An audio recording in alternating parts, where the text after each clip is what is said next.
कहाँ तक किया फेयर?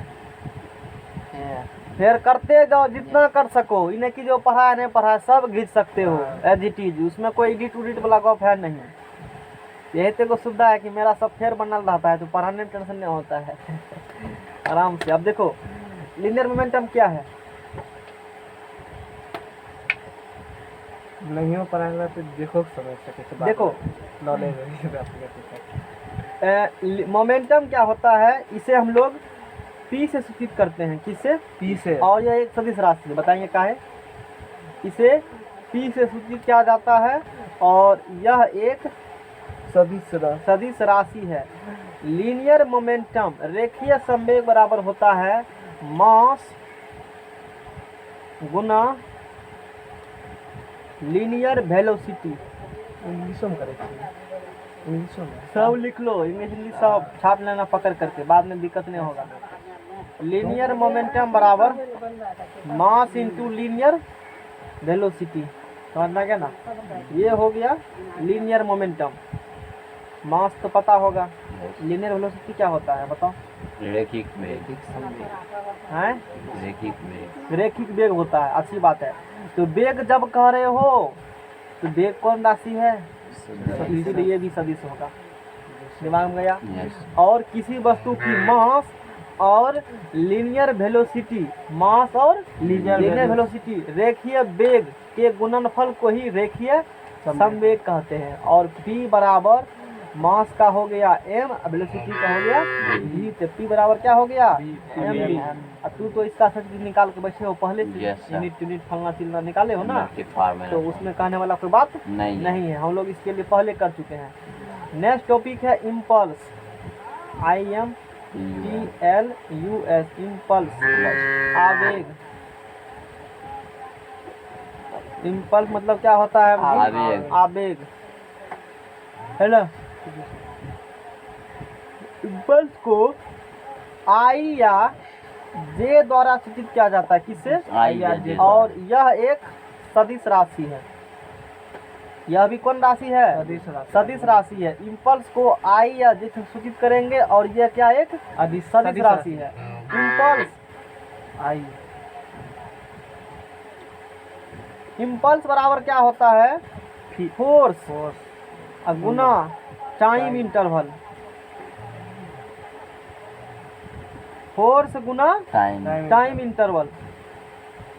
किसी वस्तु पर लगाया गया बल एवं की समय अंतराल के गुणनफल को आवेग कहते हैं। ये क्या है? कलम है।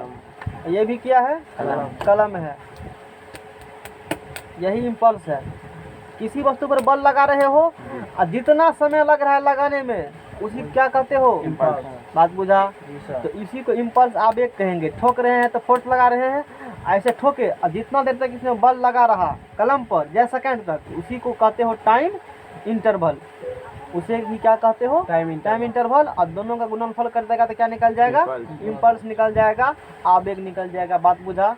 इसी को इम्पल्स कहते हैं। इम्पल्स बराबर फोर्स गुना टाइम इंटरवल। किसी वस्तु पर लगाया गया बल एवं इसकी समय अंतराल के गुणनफल को आवेग कहते हैं। ये बात हो गया। और उसके बाद तो सब बात तुम जानते करते हो, बताने वाला है। फोर्स का F हो गया, F का तो MLT पर -2 और टाइम का T हो गया, यानी कि MLT पर -1। उसके बाद पता ही है, डिग्री प्राप्त किए हो PhD का, कैसे निकालते हैं वो तो बताना हमको है नहीं। 40 को क्या कराए थे? क्या कराए थे? 40 कम हुआ 40 गो, 10-15 को आगे करेंगे। नया सेकेंड वॉल्यूम पढ़ेंगे ना, तो उसमें हम लोग बात करेंगे, फिर उसको बताएंगे जो नहीं सीखे हो। तो अब देखो एंगुलर एक्सीलरेशन, एंगुलर एक्सीलरेशन, कोणीय त्वरण। कोणीय त्वरण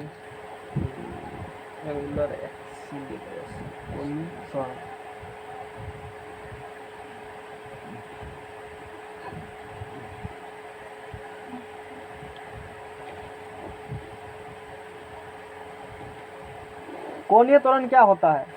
किसी वस्तु की कोणीय त्वरण कहना है ना तो कोणीय वेग कहो, और कोणीय वेग कहना है तो कोणीय विस्थापन बोलो। बात बुझा ना? रेखिक त्वरण कहना है तो रेखिक वेग बोलो, सीधा है। जी सर। जया नुनु वह झुनझुना। तो कोणीय त्वरण कहना है तो किसी वस्तु की कोणीय वेग में, किसी वस्तु की कोणीय वेग में समय के सापेक्ष परिवर्तन की दर को डी/dt मतलब डिफरेंशिएट, इसका मतलब होता है समय के सापेक्ष परिवर्तन किसमें, तो ओमेगा।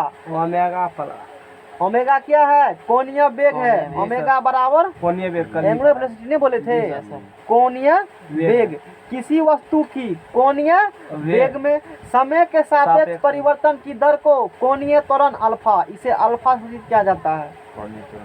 अब बताओ कोणीय वेग कौन राशि है, तो ये भी क्या होगा, वेग है तो वेग सदिश है ना, ये भी कौन राशि होगा, सदिश। सदिश राशि। यह एक कौन राशि है, सदिश सदिश राशि है। क्या क्लियर हुआ। किसी वस्तु की कोणीय वेग में समय के सापेक्ष परिवर्तन की दर को कोणीय त्वरण कहते हैं। The rate of change of angular velocity with respect to time is known as angular acceleration. ये बात हो गया। अब इसे सिर्फ अल्फा बराबर हम लोग ओमेगा बाय टी भी कहेंगे। डी बाई डी हट गया, दोनों क्या काटा नहीं, ऐसा लिख सकते हो तुम, अल्फा बराबर ओमेगा बाय टी, यानी कि एंगुलर एक्सीलरेशन बराबर एंगुलर वेलोसिटी बटे टाइम, कोणीय त्वरण बराबर कोणीय वेग बटे समय। इसके बाद तो बुझले है। और जैसे डायमेंशनल फार्मूला, अब पता चला उधर 40 को तक वही टॉपिक आ रहा है बार बार घूर करके, वही सब टॉपिक आएगा पूरा फिजिक्स में। डायमेंशनल फार्मूला ऑफ अल्फा बराबर ओमेगा बाय टी। तो एंगुलर ये है, इसका होगा टी पर माइनस 1 और टाइम का टी ये हो जाएगा टी पर माइनस 2, कोणीय वेग का टी पर माइनस 1 होगा ना। ठीक है, इस प्रकार से हम लोग काम करते हैं। ये चीज हो गया। तो ऐसा एस आई यूनिट निकालोगे, एस आई यूनिट निकालोगे तो ओमेगा का होता है रेडियन और रेडियन पर सेकेंड स्क्वायर, और रेडियन पर सेकेंड होता है ओमेगा के एक्चुअली में, और एगो सेकेंड और है रेडियन पर सेकेंड। ये सब चीज समझ में आ गया होगा, पहले डिस्कस कर चुके हैं एक बार हम लोग। मेनली यहाँ पर डिफिनेशन इस बताना था हमको। अब देखो रेखीय वेग, लीनियर वेलोसिटी, लीनियर समझ में आ रहा है कि नहीं आ रहा है, रेखीय रैखिक वेग, रैखिक वेग लीनियर वेलोसिटी। रैखिक वेग है तो रैखिक विस्थापन में समय का सापेक्ष परिवर्तन दर को रैखिक वेग कहेंगे। कुछ है कोणीय होगा तो कोणीय में, रैखिक होगा तो रैखिक में, असीधा होगा तो कुछ नहीं लगाएंगे। यही तरीका है याद करने का। तो रैखिक वेग पूछा है तो किसी वस्तु की रैखिक विस्थापन में, रैखिक विस्थापन में समय के सापेक्ष परिवर्तन की दर को रैखिक वेग कहते हैं, भी बोलते हैं। बात बुझा। रैखिक वेग बोलेगा तो रैखिक विस्थापन में समय के सापेक्ष परिवर्तन दर को रैखिक त्वरण कहते, रैखिक वेग कहते हैं। रैखिक त्वरण बोलेगा तो रैखिक वेग में समय के सापेक्ष परिवर्तन की दर को रैखिक त्वरण कहते हैं। है कुछ रटने में, कुछ नहीं है। रैखिक लगा, रैखिक तुम भी लगा देना, कौन नहीं लगा तुम भी कौन लगा देना, बात कुछ नहीं है। यही बातें है वो। ठीक है, आगे चलो। अब आगे बात करेंगे रैखिक त्वरण, तो वही है, देखो आ गया नया पेज लो। अब रैखिक त्वरण न्यू पेज चैप्टर कुछ नहीं, सब फालतू का डिस्कस करा है। या यहाँ पर पढ़ाएंगे तो थोड़ा सा नंबर इंटीग्रेशन से, फिर यहाँ तुम लोग को थोड़ा सा बुखार दे रहेगा, निमोनिया टाइफाइड। प्रयास करेंगे कि नहीं दे रहे इंटीग्रेशन। यहाँ इंटीग्रेशन डिफिनेशन आने के बाद दिक्कत होता है व्यक्ति को फर्स्ट ईयर में। दिक्कत तो नहीं होने देंगे, बीमारी को दूर कर देंगे। 12th में सर। हाँ, दूसरा पेज में है वो 12th में है, इसीलिए दिक्कत होगा। फिजिक्स में ना चलाता है। बोलो। ध्यान से सुने जाते हैं, दिक्कत।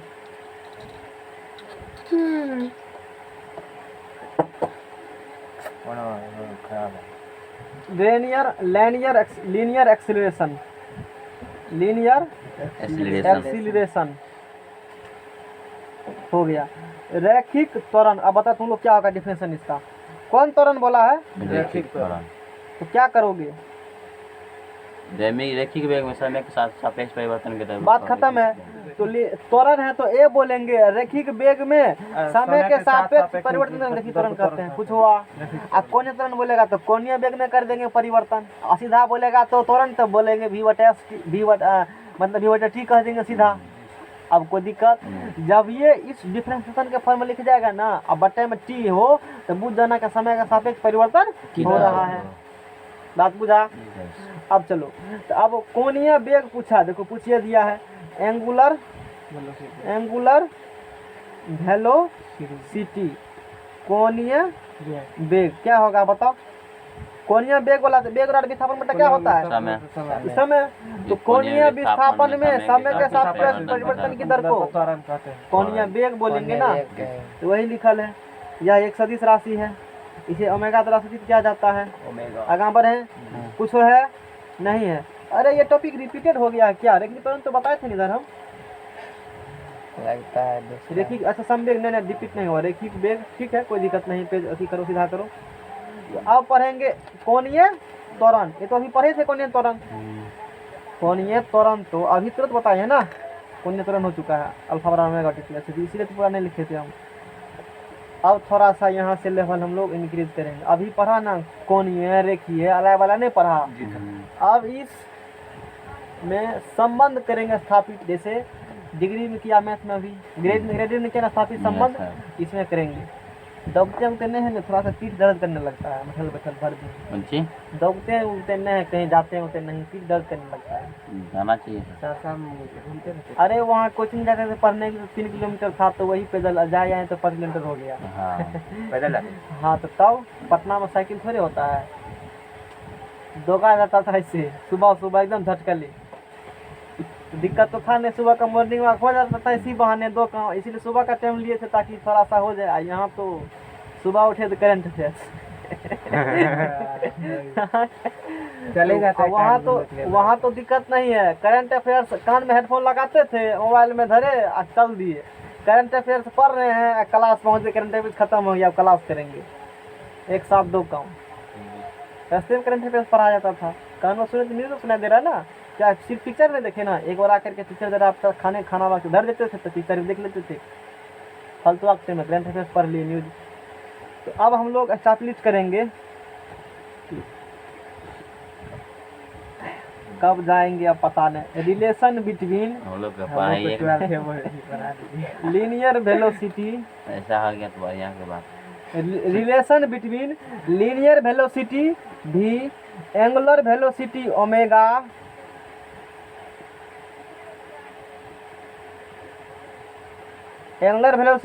Omega and radius of circular path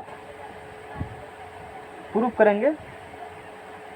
radius of circular path R, ये क्वेश्चन हुआ पूरा, ये पूरा क्या लिखे हम, क्वेश्चन लिखे। रिलेशन का मतलब होता है संबंध, मतलब बीच किसके बीच में संबंध स्थापित करें, लीनियर वेलोसिटी v के बीच में, एंगुलर वेलोसिटी ओमेगा के बीच में, और सर्कुलर पाथ r के बीच में संबंध स्थापित करें। माना कि देखो m द्रव्यमान की कोई वस्तु किसी वृत्तीय पथ पर v वेग से गतिशील है। कोई वस्तु है, उसका द्रव्यमान कितने मान लिया, मास मान लिया m, कोई वस्तु का द्रव्यमान मान लिया m, और वो एक वृत्तीय पथ पर गतिशील है v वेलोसिटी से। m द्रव्यमान की यही वस्तु है, ये m द्रव्यमान की वस्तु एक वृत्तीय पथ पर v वेलोसिटी से गतिशील है। तो एक वृत्तीय पाथ ले लिया हम, एक क्या ले लिए, वृत्तीय पाथ ले लिए।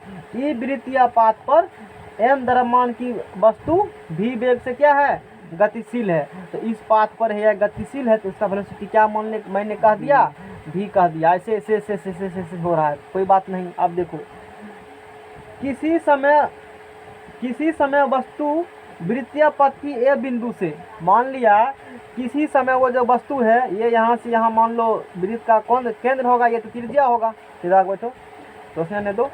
किसी समय मतलब वृत्त की त्रिज्या r है, वो तो है ही, अब केंद्र O है।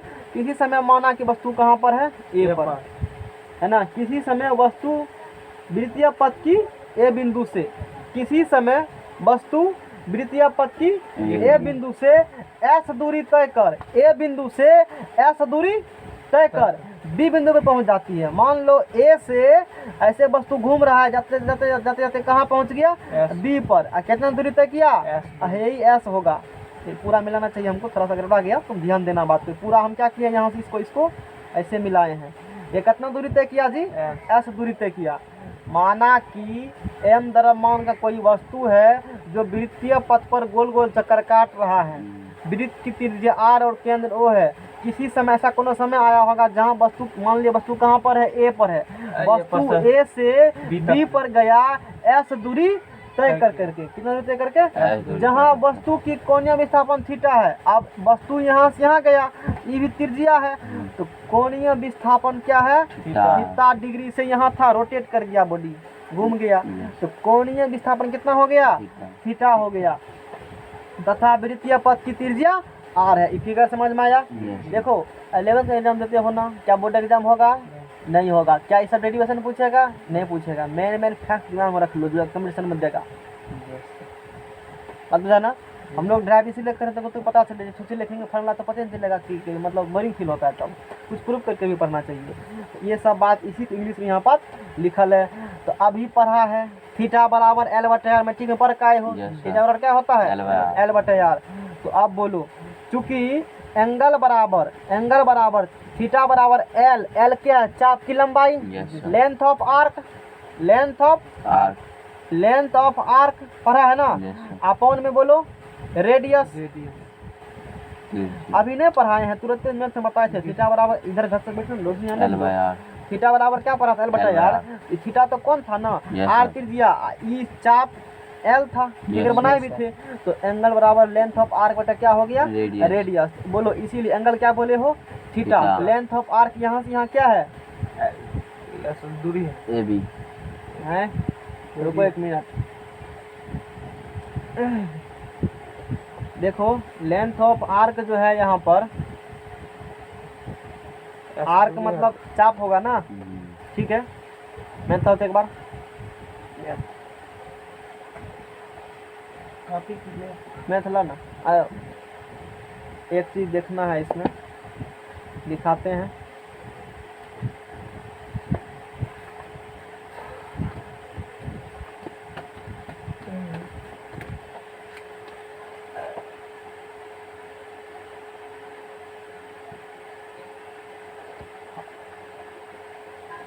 देखो यहाँ जो रिलेशन है अभी बताए भी थे हम, यही रिलेशन हम लोग काम कर रहे हैं, है ना रिलेशन ये। मतलब तो चाप ए बी की लंबाई आर है, इस प्रकार से अपना किया है, एल माना है। तो ये यहाँ से यहाँ एल था, उला पेज लाओ, इससे चाप वाला पढ़ाई थी मैथ में, पेज लाओ पेज लाओ, मैथ में पढ़ाए थे तो दिखा देंगे, ठीक है। तो आज की चीज़ मदद लेंगे हम लोग सॉल्व करने में इसको।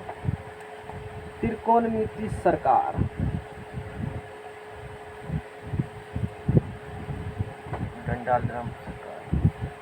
फिजिक्स लेके आए हो, फिजिक्स लेके आए हो, लाओ फिजिक्स।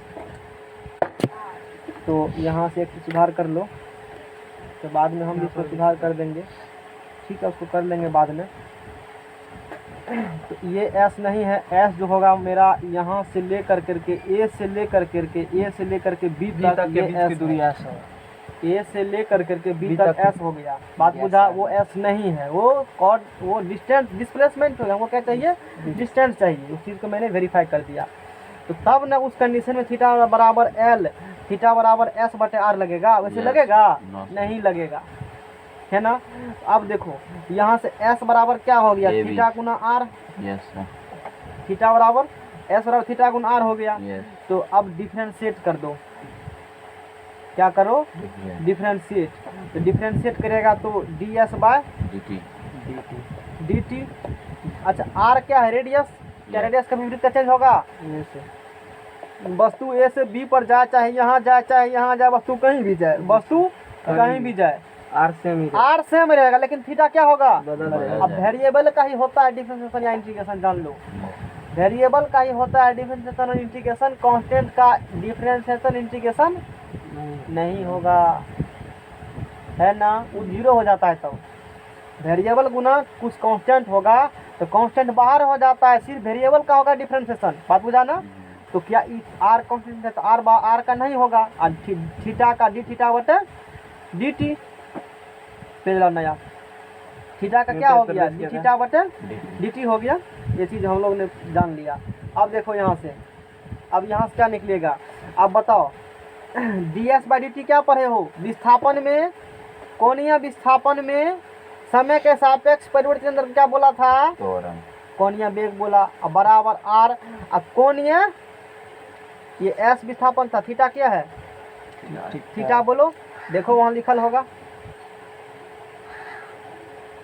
थीटा के बारे में नहीं कुछ पढ़ा था? देखो इधर दिखाते हैं, थीटा इससे पहले आ चुका है। जब हमने बताया था, देखो एक चीज ध्यान देने वाली बात क्या है, डी एस बटा डी टी, एगो इससे पहले जो पढ़ा पेज फिजिक्स का बोला, तो अब अंतर करना सिखाते हैं। एक चीज, एक अंतर करना सिखाएंगे, पेज लाओ एक को, देखो यहाँ से फिजिक्स लाओ, वही है, फिजिक्स ही है, फिजिक्स ही है ना? यही पेज पढ़ा था इससे पहले, है? तो पेज नंबर 1 देखो रेखिक वेग पढ़ा था, क्या पढ़ा था? तो रेखिक विस्थापन डी एस बटे डी टी, और यहाँ पर एस है, एस है, तो एस कौन वेग है? रेखिक वेग है। एस कौन वेग है? रेखिक वेग है। तो रेखिक वेग बराबर फार्मूला होता है रेखिक विस्थापन बटे टाइम। रेखिक वेग का निकालेगा फार्मूला या डिफिनेशन देगा, रेखिक विस्थापन लेगा, और ये तो रेखिक या लीनियर विस्थापन है, इसीलिए यहाँ पर लीनियर वेलोसिटी हो गया। बात बुझा? डी थीटा बटे डी टी, डी थीटा बटे डी टी तुमने यहाँ पढ़ा है कि ये कोणीय वेग है, तो पक्का ये विस्थापन होगा। और ये कौन विस्थापन है? कोणीय विस्थापन। देखो थीटा भी विस्थापन ही है, एस भी विस्थापन ही है, लेकिन थीटा एंगल बना रहा है तो कोणीय विस्थापन हो गया। एस लीनियर रेखिक है तो रेखिक विस्थापन हो गया। बात बुझा? एस में करेगा समय परिवर्तन, तो रेखिक विस्थापन में कर रहे हो ना, तो रेखिक वेग बोल देंगे हम लोग। अब थीटा में कर रहे हो समय परिवर्तन, थीटा कोणीय विस्थापन है तो उसको बोल देंगे कोणीय वेग बोल देंगे हम लोग। क्या दिमाग में गया? तो ये बात होती है। तो डी थीटा बटा डी टी यहाँ से क्या निकाल देंगे हम लोग, बोलो क्या लिखल है? ओमेगा। ओमेगा। तो भी बराबर ये फार्मूला निकल गया आर ओमेगा। भी बराबर क्या निकल गया? R omega. भी बराबर निकल गया आर इंटू ओमेगा। तो ये बात हो गया, यानी कि लीनियर, यहाँ लिख देते हैं, लीनियर वेलोसिटी बराबर, पेज पकड़ो, लीनियर वेलोसिटी बराबर, लीनियर वेलोसिटी बराबर, इसको पहले देते हैं तो बाद में,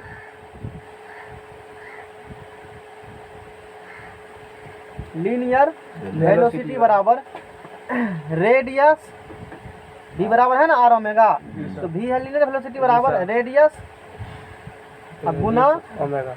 ओमेगा क्या है? देखो कोणीय वेग यानी कि एंगुलर वेलोसिटी, एंगुलर वेलोसिटी, ये समझा तुम लोग? बताओ, ये समझ में है ना? इसी को याद रखना है। ये हो गया भी आर ओमेगा में संबंध। क्वेश्चन भी यही कहा था, क्वेश्चन यही कहा था ना, भी आर ओमेगा में क्या करो? संबंध स्थापित करो। लेकिन हम लोग थोड़ा सा और आगे बढ़ेंगे। भी बराबर है आर ओमेगा, डिफरेंशिएट करो, डी बटा क्या होगा? D T. आर का होगा नहीं, का है कांस्टेंट है, कांस्टेंट डिफरेंशिएशन नहीं होगा। ओमेगा क्या होगा? D omega by D T होता है ना। अभी तुम पढ़ा है, इससे पहले वाला पेज लाओ, यही तो पढ़े यहाँ पे ये फर्स्ट पेज पढ़ा था, यही ये फर्स्ट हुआ है, सेकंड हाँ ठीक है, मेरे पास है। अब बोलो डी वी बटे डी टी, तुम डी वी बटे डी टी बराबर क्या पढ़े हो? अल्फा। रेखिक त्वरण बराबर रेखिक त्वरण, लीनियर एक्सीलरेशन ए बराबर डी वी बटे डी टी। रेखिक त्वरण कह रहे हो ना, तो रेखिक वेग लेना पड़ेगा। और यहाँ पर तो रेखिक वेग में परिवर्तन किए हो ना, लीनियर वेलोसिटी में किए हो ना, तो लीनियर वेलोसिटी बराबर यानी डी वी बटे डी टी बराबर क्या लिखे हो? लीनियर एक्सीलरेशन बराबर आर गुना D omega by D T, D omega by D T, D omega by D T. कोणीय त्वरण बोले हो ना, तो अल्फा बोलते हो। आप बात बुझा? कोणीय त्वरण ये कोणीय वेग है, ये क्या है? ओमेगा कोणीय वेग है, कोणीय वेग है ना, तब ना उसमें परिवर्तन किए हो समय के सापेक्ष कोणीय त्वरण मिला है ना। तो ये हो गया अल्फा, ये क्या हो गया? अल्फा। ए बराबर क्या हो गया? आर इंटू अल्फा, है ना। चूंकि लिख देगा यहाँ से ए बराबर होता है डी भी बटे क्या होता है? D T. और अल्फा बराबर होता है डी ओमेगा बटे डी टी। खोपड़िया में गयो कि नहीं गयो? ये दोनों को हटाओ यहाँ से, देखो ठीक है। तो दोनों घेरा मारे वो रखना ध्यान में। इसी को हम लोग लैंग्वेज में कह देंगे एक क्या है, ये है लीनियर एक्सीलरेशन, ये क्या है लीनियर एक्सीलरेशन। लीनियर एक्सीलरेशन बराबर रेडियस, रखो इसको भी, रेडियस गुना एंगुलर एक्सीलरेशन, एंगुलर एक्सीलरेशन। समझ में आया सबको, ये संबंध हुआ। बाकी बात की हुआ ठीक है, वो तो की हम लोग, लेकिन जो घेरा हमारे 3 गो माथा में रखना है। तो अब फार्मूला ऑफ इंटीग्रेशन फिर दिक्कत करेंगे थोड़ा सा, जैसे कल। ठीक है, प्रयास करो समझने का। मैथ में एक्चुअल टॉपिक है, यहाँ से कल था। कितना टॉपिक है, कितना टाइम बचा है, कितना टाइम हुआ? 10 बजने में 25 मिनट लेना। आधे घंटा पढ़ा है। चलो छोड़ देते हैं, छोड़ दीजिए। कहीं जाएगा ना? हैं? फिर 7 साल भी नहीं जाएगा, खत्म हो गया। सवेरा आना पड़ेगा।